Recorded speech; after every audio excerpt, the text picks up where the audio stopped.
Hello students, welcome to the online classes. My name is Nidhi Dixit. Today we will continue with the chapter number 10, that is gravitation. So the topics that are left with us are thrust and pressure.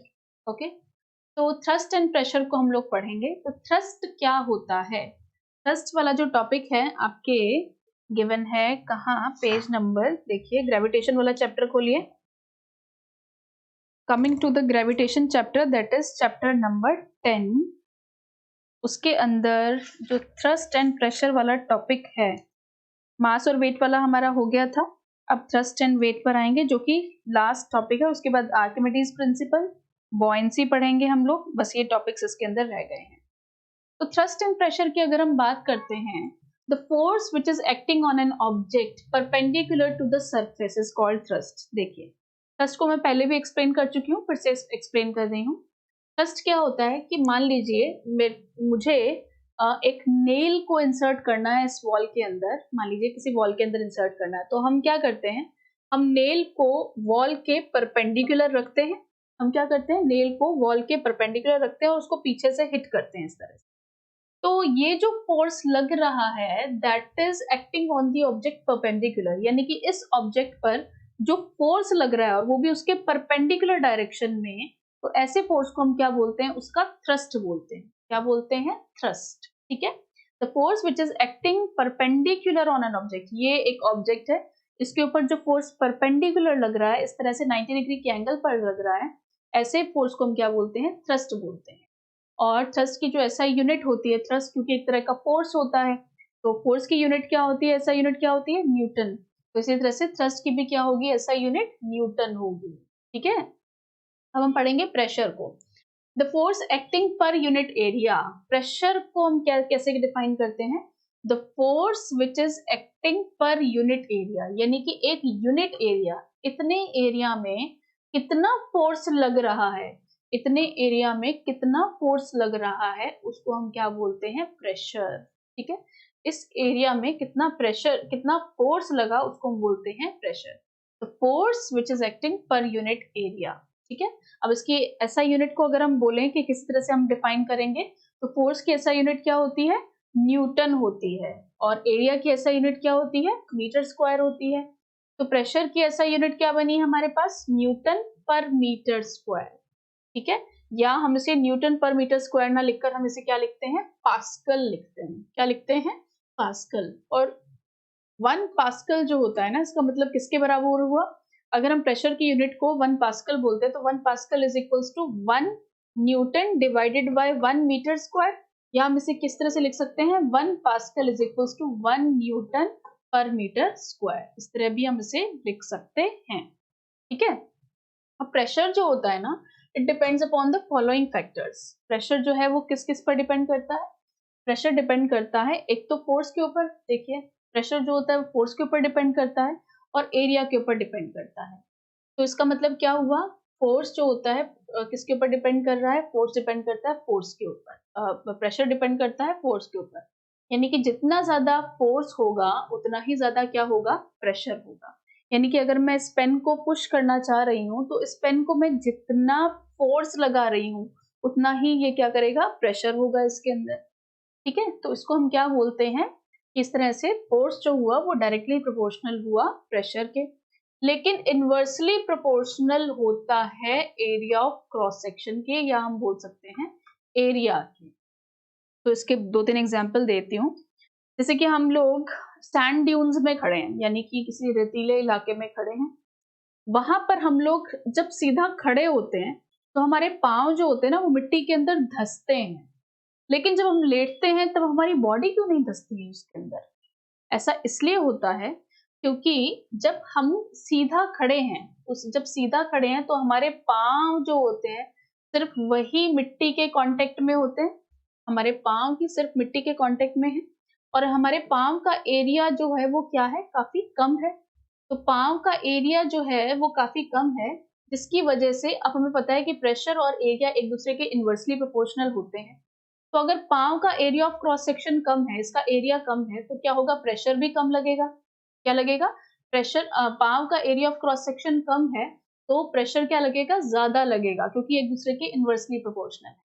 तो जिसका कम area of cross section होगा, जिसका area of cross section कम होगा, जिसका area कम होगा, उसके अंदर pressure क्या होगा, ज्यादा लगेगा। लेकिन जब हम लेटे हुए हैं, जब हम लोग लेटे हुए हैं सैंड पर, तो हमारा एरिया ऑफ क्रॉस सेक्शन क्या है, ज्यादा है, ज्यादा पार्ट हमारा सॉइल के कांटेक्ट में है, तो एरिया ऑफ क्रॉस सेक्शन ज्यादा हुआ तो प्रेशर क्या हो जाएगा, कम लगेगा, जिसकी वजह से हमारी बॉडी जो है वो मिट्टी के अंदर धंसती नहीं है। लेकिन जब हम सीधा खड़े होते हैं तो हमारे पाँव धंसते हैं। क्यों धंसते हैं, क्योंकि एरिया ऑफ क्रॉस सेक्शन कम है, प्रेशर ज्यादा होगा। यहाँ पर एरिया ऑफ क्रॉस सेक्शन ज्यादा है, प्रेशर कम होगा। ठीक है, इसी तरह से हम ये चीज कंक्लूड करते हैं कि स्मॉल एरिया यानी कि जो छोटा एरिया होता है, इट एक्सर्ट्स लार्जर प्रेशर। वो क्या करता है, small area exerts larger pressure, whereas large area exerts small pressure। तो इस चीज से हम लोगों ने कंक्लूड किया, एग्जाम्पल के साथ भी हम लोगों ने इसको पढ़ा। देन आता है बॉयंसी। बॉयंसी क्या होता है, buoyancy the quality of any liquid by which an object experiences a force in the upward direction। देखिए, ये बॉयंसी जो होती है ना, वो मोस्टली हम लोग लिक्विड्स के अंदर देखते हैं। तो ये प्रॉपर्टी होती है लिक्विड्स की, या एक क्वालिटी होती है लिक्विड्स की, जिससे हम लोग कभी किसी चीज को लिक्विड्स के अंदर इमर्स करते हैं। लिक्विड के अंदर किसी चीज को अगर हम इमर्स करते हैं तो उसको क्या लगता है, एक अपवर्ड फोर्स लगता है। फॉर एग्जाम्पल, आप एक एक्टिविटी करके देखिएगा अपने घर पर, एक बकेट लीजिएगा पानी की, उसको आधा भर लीजिएगा, ठीक है, और उसके अंदर आप फोर्सफुली एक बॉटल को अंदर इंसर्ट करने की कोशिश कीजिए। वो बॉटल क्या होगी, थोड़ी देर बाद ऊपर आ जाती है, थोड़ी देर बाद क्या हाथों हाथ ही ऊपर आ जाती है। ऐसा क्यों होता है, ऐसा इसलिए होता है क्योंकि जब हम किसी चीज को पानी के अंदर इमर्स करते हैं तो उस ऑब्जेक्ट के ऊपर एक अपवर्ड फोर्स लगता है, यानी कि उसके ऊपर एक अपवर्ड डायरेक्शन में फोर्स लगता है। तो ये जो अपवर्ड डायरेक्शन में जो थ्रस्ट मिल रही है, क्या मिल रही है, थ्रस्ट, यानी कि अपवर्ड डायरेक्शन में जो फोर्स लग रहा है लिक्विड की वजह से, उसको हम क्या बोलते हैं, बॉयंसी। क्या बोलते हैं, buoyancy. So the quality of any liquid, यानी कि किसी भी लिक्विड की वो क्वालिटी जिससे कोई भी ऑब्जेक्ट एक अपवर्ड फोर्स एक्सपीरियंस करता है, जिससे कोई भी ऑब्जेक्ट एक अपवर्ड एक्सपीरियंस करता है, तो उसको हम क्या कहते हैं, उसकी बॉयंसी बोलते हैं। तो बॉयंसी जो होती है, दो फोर्सेस जो होते हैं उस टाइम पर बॉडी पर लग रहे होते हैं। वो दोनों फोर्सेस कौन कौन से हैं, सबसे पहले है ग्रेविटेशनल फोर्स। सबसे पहले कौन सा है, gravitational force of the earth on the body aches downwards. Gravitational force जो होता है वो क्या लग रहा होता है, ग्रेविटेशनल फोर्स जो होता है उस ऑब्जेक्ट को नीचे की तरफ खींचने की कोशिश करेगा, क्योंकि हमें पता है अर्थ का ग्रेविटेशनल फोर्स क्या करता है, हर एक चीज को अपनी तरफ खींचने की कोशिश करता है। तो ग्रेविटेशनल फोर्स की वजह से वो चीज नीचे की तरफ आने की कोशिश करेगी, लेकिन बायोन्सी फोर्स क्या करेगा, जैसे ही हम इस बॉटल को फोर्सफुली नीचे की तरफ लेकर आते हैं ना, तो वो ऊपर की तरफ जाता है, क्योंकि ये जो लिक्विड यहाँ पर जो भरा हुआ है वो उस ऑब्जेक्ट को ऊपर की तरफ एक अपवर्ड थ्रस्ट जो है इसके ऊपर लगाती है, जिसको हम बोलते हैं बॉयंसी। तो किसी भी ऑब्जेक्ट के ऊपर जब हम इसको किसी लिक्विड के अंदर इमर्स करते हैं तो ग्रेविटेशनल फोर्स उसको नीचे की तरफ खींचने की कोशिश करेगा, लेकिन जो लिक्विड होता है उसका जो बॉइंट फोर्स होता है, जो कि अपवर्ड डायरेक्शन में काम करता है, वो उसको ऊपर की तरफ लेकर जाता है। तो इस तरह से दो फोर्सेस जो होते हैं उस बॉडी पर काम कर रहे होते हैं उस टाइम पर। अब क्या होता है, if the weight of the object is greater than the force of buoyancy, अगर किसी चीज का वेट, किसी चीज का वेट जो है अगर बायोन्ट फोर्स से ज्यादा है, यानी कि उस अपवर्ड फोर्स से ज्यादा है, तो क्या होगा, वो चीज क्या कर जाएगी, it will sink in the liquid. ठीक है, अब जैसे कि मैं एग्जांपल दूं आपको, हमने बॉटल को पानी के अंदर डाला, ठीक है, अगर उस बॉटल या मान लीजिए आयरन के बॉल को डाला, हम लोग आयरन की एक थोड़ी सी मीडियम साइज की बॉल है, हमने क्या किया, उसको पानी में डालने की कोशिश की, तो आयरन की बॉल का मास क्या है, ज्यादा है, ठीक है, आयरन की बॉल का जो मास है या वेट जो है वो क्या है, ज्यादा है, तो वो क्या करेगी, वो बॉटम में सिंक कर जाएगी। क्यों, क्योंकि अपवर्ड थ्रस्ट जो बॉल पर लग रहा है वो उतना ज्यादा नहीं है कि बॉल को ऊपर की तरफ पुश कर दे। तो जब बॉइंट फोर्स कम होता है as compare to the weight of the object, उस केस में बॉडी जो है या जो ऑब्जेक्ट है वो क्या करेगा, सिंक कर जाएगा, यानी कि डूब जाएगा। लेकिन अगर mass of the object is lesser than the bind force, यानी कि मान लीजिए प्लास्टिक की बोतल को हम लोग इमर्स कर रहे हैं वाटर के अंदर, तो वो क्या करती है, वो डूबती नहीं है, वो ऊपर की तरफ जाती है। वो इसलिए जाती है क्योंकि उस केस में बाइंड फोर्स जो है उस बोतल के मास से ज्यादा है, जो कि उसको ऊपर की तरफ पुश कर देगा।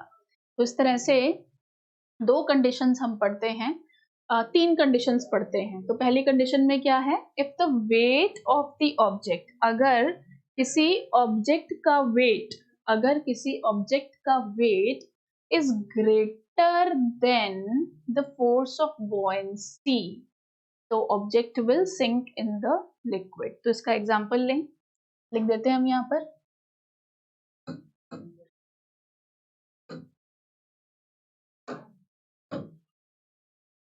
When, फॉर एग्जाम्पल लिखिए यहाँ पर, for example when we try to immerse, when we try to immerse iron ball into bucket full of water, जब हम लोग आयरन की बॉल को वाटर में इमर्स करने की कोशिश करते हैं तो वो नहीं डूबती। क्यों नहीं डूबती? क्योंकि अपवर्ड थ्रस्ट जो है वो इतना नहीं है, क्योंकि वो अपवर्ड थ्रस्ट जो है वो ज्यादा नहीं है as compare to mass of ball, इसलिए वो डूब जाती है। दूसरे केस में हम पढ़ते हैं कि अगर ऑब्जेक्ट का वेट कम है as compare to the force of buoyancy, तो अगर ऑब्जेक्ट का वेट कम है और बॉइंट फोर्स ज्यादा है, तो बॉइंट फोर्स क्या करेगा, ऊपर की तरफ धक्का मारेगा, सिंपल। तो वो डूबेगा नहीं, वो क्या करेगा, वो डूबेगा नहीं, वो क्या करेगा, it will float, it will float. तो इसका क्या एग्जाम्पल होगा, for example when we immerse plastic bottle into a bucket of water, it will float, क्योंकि प्लास्टिक बॉटल का मास कम है अपवर्ड थ्रस्ट से, ठीक है, बॉइंट फोर्स से। लेकिन अगर दोनों का फोर्स बराबर हुआ, यानी कि अगर अगर ठीक है, अगर क्या होगा, अगर दोनों का वेट बराबर है, यानी कि अपवर्ड थ्रस्ट जो लग रहा है ऑब्जेक्ट के ऊपर और जो ऑब्जेक्ट का मास है, यानी कि ऑब्जेक्ट का जो वेट है, जब दोनों बराबर होंगे ना, तो वो ऑब्जेक्ट फुल्ली फ्लोट करता है वाटर पर, ठीक है। तो यहाँ पर क्या कंडीशन है, यहाँ पर हम लिखते हैं when object's weight is equals to buoyant force,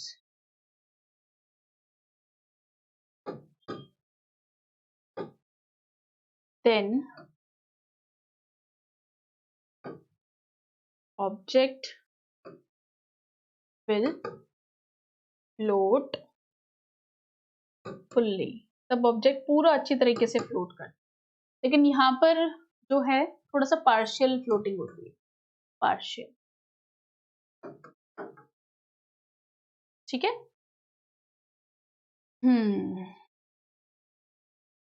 चलिए, उसके बाद आता है the magnitude of this बायोंट force depends on the density of the fluid also. अभी जो बाइंड फोर्स है ना, वो लिक्विड टू लिक्विड भी वेरी करता है। जैसे कि अगर हम किसी चीज को पानी में डुबोते हैं तो बाइंड फोर्स जो होगा वो अलग होगा। अगर हम किसी चीज को हनी में डुबोते हैं, यानी कि शहद में डुबोते हैं, तो उसके अंदर बाइंड फोर्स अलग होगा। ऐसा क्यों होता है? ऐसा इसलिए होता है क्योंकि दोनों ही केसेस में जो डेंसिटी है दोनों लिक्विड्स की वो अलग अलग है। वाटर जो होता है वो थोड़ा लेस डेंसर होता है as compare to honey. Honey जो होता है वो थोड़ा सा गाढ़ा होता है। तो अगर एक बकेट है, सपोज एक बकेट है, उसके अंदर हम लोगों ने शहद डाल रखा है और उसके अंदर हम लोग एक बॉटल को इमर्स करना चाह रहे हैं, तो बॉटल जो है उसके ऊपर भी तो अपवर्ड थ्रस्ट तो लगेगा, क्योंकि वो एक तरह का लिक्विड है हनी भी। अपवर्ड थ्रस्ट तो लगेगा लेकिन कम लगेगा as compare to water. Water के अंदर हम जो अपवर्ड थ्रस्ट देख रहे थे वो ज्यादा था क्योंकि वो कम गाढ़ा था। लेकिन शहद में अगर हम ऐसा करके देखते हैं या ग्लिसरीन में अगर हम ऐसा करके देखते हैं तो अपवर्ड थ्रस्ट तो लगेगी उसके अंदर लेकिन वो कम लगेगी। ठीक है, तो अगर हम देखें the magnitude of the buoyant force depends upon the density of the fluid. वो किसके ऊपर डिपेंड करता है? वो मटेरियल की डेंसिटी के ऊपर डिपेंड करता है। Therefore, objects having density less than that of a liquid, तो वो ऑब्जेक्ट्स जिनके अंदर डेंसिटी जो होती है कम होती है, अगर लिक्विड की कम होती है तो जो ऑब्जेक्ट होगा it will float on the liquid. अगर इसी केस में therefore the objects having less density, जिनमें अगर ऑब्जेक्ट्स की डेंसिटी कम होती है than that of liquid, liquid से अगर उसकी किसी चीज से डेंसिटी कम होती है किसी ऑब्जेक्ट की तो वो लिक्विड के ऊपर फ्लोट करता है। ठीक है, और जैसे कि हम शिप की बात करते हैं, शिप जो होती है वाटर पर फ्लोट क्यों करती है?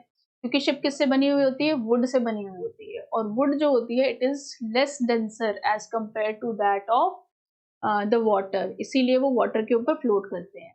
और अगर किसी की डेंसिटी ज्यादा होती है पानी से तो वो पानी के अंदर सिंक करती है। फॉर एग्जाम्पल एक आयरन नेल जो होती है वो पानी में डूब जाती है, और एक जो बड़ी सी शिप होती है वो पानी के ऊपर फ्लोट करती है। इसका रीजन ये है कि आयरन की जो नेल होती है वो किससे बनी हुई है? आयरन से बनी हुई है। आयरन क्या है? एक सॉलिड है। सॉलिड्स क्या होते हैं? मेटल्स होते हैं। मेटल्स जो होते हैं उनकी डेंसिटी काफी हाई होती है। तो हमने अभी पढ़ा है कि जिनकी डेंसिटी हाई होती है पानी से वो क्या करते हैं? पानी में डूब जाते हैं। लेकिन वुड जो है ऑल्दो वो एक सॉलिड है लेकिन उसके अंदर जो डेंसिटी है उसकी, उसके पार्टिकल्स की, वो कंपैरेटिवली कम होती है पानी से, इसीलिए वो वाटर के ऊपर फ्लोट करते हैं। ठीक है, फिर हम पढ़ते हैं आर्किमिडीज प्रिंसिपल को। अब ये आर्किमिडीज प्रिंसिपल क्या होता है? तो ये जो आर्किमिडीज प्रिंसिपल है ये किसने दिया था? ये एक साइंटिस्ट ने दिया था जिनका नाम था आर्किमिडीज। क्या नाम था उनका? आर्किमिडीज। तो according to this principle when a body is immersed fully और पार्शली इन अ लिक्विड, जब हम किसी बॉडी को, किसी ऑब्जेक्ट को पार्शली या फुल्ली इमर्स करते हैं फ्लूइड के अंदर, तो it experiences an upward force that is equal to the weight of the fluid displaced by it. अब हमने थ्रस्ट पढ़ा था। हमने थ्रस्ट में क्या पढ़ा था कि जब हम किसी बॉडी को पानी के अंदर या किसी लिक्विड के अंदर इमर्स करते हैं तो उसके ऊपर एक अपवर्ड फोर्स लगता है। ठीक है, वो अपवर्ड फोर्स को हम लोगों ने थ्रस्ट बोला। अब उसी की फाइंडिंग्स को, उसी थ्रस्ट को हम आगे बढ़ाते हुए अगर पढ़ते हैं तो यहाँ पर दिया हुआ है आर्किमिडीज प्रिंसिपल। इस प्रिंसिपल के अकॉर्डिंग जब हम किसी बॉडी को पार्शियली या फुल्ली इमर्स करते हैं किसी फ्लूइड के अंदर तो it experiences an upward force, उसके ऊपर क्या होगा? एक अपवर्ड फोर्स लगता है। वो किसके बराबर होगा? That is equal to the weight of the fluid displaced by it. यानी कि जैसे मान लीजिए हम लोगों ने क्या किया, एक बकेट है फुल ऑफ वाटर, हमने उसके अंदर क्या इमर्स किया? हमने उसके अंदर आयरन की बॉल डाली। तो जैसे ही उसके अंदर आयरन की बॉल डालेंगे, बड़ी सी बॉल डालेंगे, तो उसका पानी जो है वो कुछ निकल कर बाहर आ जाएगा। तो उससे हम आयरन के मास का पता लगा सकते हैं, यानी कि जितना पानी बाहर आया, जितना पानी बाहर आया उतना ही उस आयरन बॉल का क्या है? मास है। उतना ही उस आयरन बॉल का मास है। ठीक है, तो इस तरह से हमें ये पता चलता है। तो ये आर्किमिडीज ने यही फाइंडिंग दी थी। क्या बोला था? अकॉर्डिंग टू दिस प्रिंसिपल जब हम किसी बॉडी को फुल्ली या पार्शली इमर्स करते हैं तो उसके ऊपर एक अपवर्ड फोर्स लगता है। ठीक है, तो अपवर्ड फोर्स जो होता है, जो उसके ऊपर लगता है, मास नहीं सॉरी, जो अपवर्ड फोर्स उसके ऊपर लगता है उस फोर्स की क्वांटिटी कितनी है? That is equal to the liquid displaced by it. For example इसको मैं समझाती हूँ आपको। एक बकेट है जिसके अंदर हम लोगों ने थोड़ा सा वाटर लिया। ठीक है, थोड़ा सा उसके अंदर वाटर लिया। हमने क्या किया? एक बॉटल को इसके अंदर इमर्स किया। जब भी हम किसी बॉटल को इसके अंदर इमर्स लगेंगे तो हमें पता है लिक्विड्स की कौन सी प्रॉपर्टी होती है? बायोन्सी, यानी कि वो इस बॉटल को ऊपर की डायरेक्शन में धक्का मारेंगे, पुश करेंगे। तो कुछ पानी जो है वो निकल कर क्या होगा, बाहर आएगा। तो दैट वाटर जो बाहर की तरफ आया है वो किसका मेजरमेंट होता है, वो हमें इसके फोर्स के बराबर बताते हैं कि इसके ऊपर जितना बायोंट फोर्स लगेगा उतना ही पानी क्या होगा, बाहर आएगा, या जितना पानी बाहर आया है that is equal to the buoyant force.